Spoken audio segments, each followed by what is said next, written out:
एक ऐसा आदमी जिसने आसमान को जीत लिया लेकिन जमीन पर सब कुछ खो दिया। उसने कहा था, फ्लाई द गुड टाइम्स। पर जब बुरे वक्त ने दस्तक दी तो वही गुड टाइम्स हमेशा के लिए उड़ गए।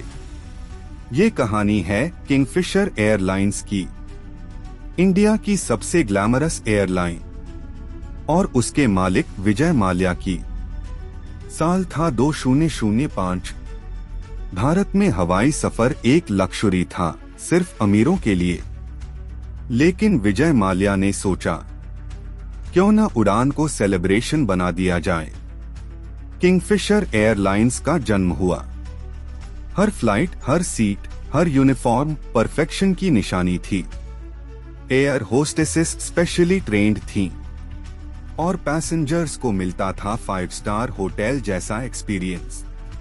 लोग कहते थे, this is not just flying, this is Kingfisher flying. Kingfisher airlines ने इंडियन स्काइज में तूफान ला दिया। लक्ष्युरी, ग्लैमर, लाइफस्टाइल, सब कुछ इस ब्रांड में भरा हुआ था। 2006 में किंगफिशर को मिला best airline of the year award. हर जगह विजय माल्या का नाम गूंज रहा था। IPL से लेकर फॉर्मूला 1 तक किंगफिशर का लोगो सक्सेस की सिंबल बन गया था। विजय माल्या को कहा जाता था the king of good times.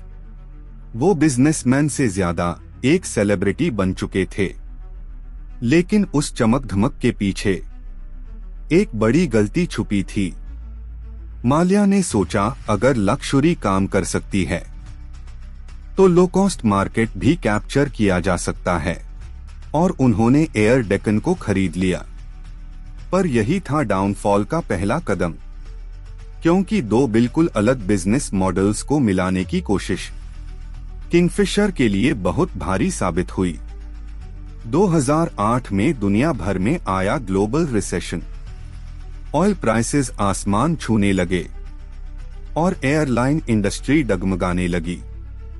लेकिन किंगफिशर अब भी लक्ष्युरी खर्चे में जी रही थी। एयर डेक्कन का लॉस बढ़ता गया, लोन का बर्डन भी साथ बढ़ता गया। 7,000 करोड़ से ज्यादा का कर्ज और कोई ठोस प्रॉफिट नहीं। फ्लाइट्स कैंसल होने लगी, पायलट्स की सैलरीज रुक गईं और पैसेंजर्स एयरपोर्ट पर फंसने लगे।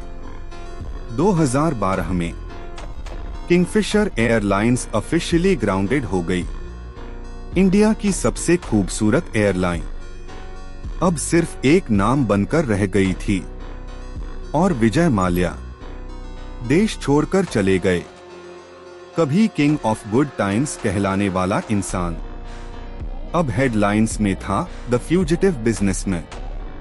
किंगफिशर एयरलाइंस का सफर खत्म हो गया, लेकिन उसकी कहानी आज भी बिजनेस स्कूल्स में पढ़ाई जाती है।